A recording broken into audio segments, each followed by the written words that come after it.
Hello everyone. In this video, we will discuss very short question answer of chapter 3 metals and non-metals. Hope you will watch it up till end. Question number 23. A non-metal A is an important constituent of our food and forms two oxides B and C. Oxide B is toxic and C causes global warming. A. Identify A, B and C. B. To which group of periodic table does A belong? Answer A. A is carbon. B is carbon monoxide. C is carbon dioxide. B. A belongs to group 14 of the periodic table.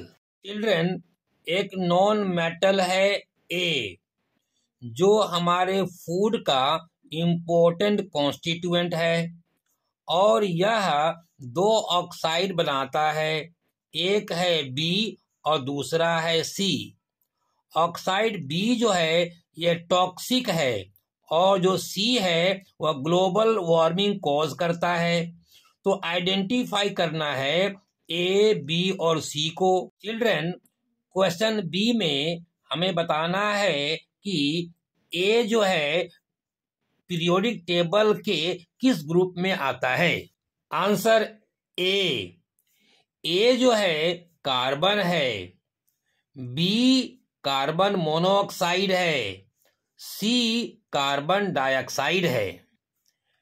A periodic table के 14वें group में यानी 14th group में आता है। Question number 24.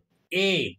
Arrange the following metals in the order of their decreasing activities: aluminium, gold, sodium, copper.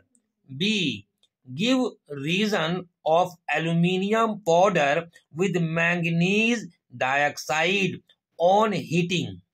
Answer A. In this, the elements are arranged in the decreasing order. B. When aluminium reacts with manganese dioxide, then manganese and aluminium oxides are formed. बच्चों, aluminium, gold, sodium और copper को decreasing order में arrange किया गया है। B में जब aluminium manganese dioxide के साथ रिएक्शन करता है तब मैंगनीज और एल्यूमिनियम ऑक्साइड प्रोड्यूस होता है। 25. A. Sodium is a highly reactive metal and it cannot be obtained from its oxide by heating with carbon. Give reason. B. How can sodium be obtained from sodium chloride? Answer A. Because carbon cannot reduce the oxide of sodium.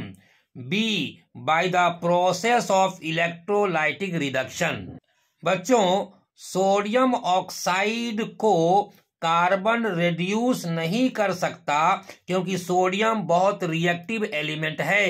Children, sodium chloride से sodium को obtain करने के लिए electrolytic reduction process use किया जाता है।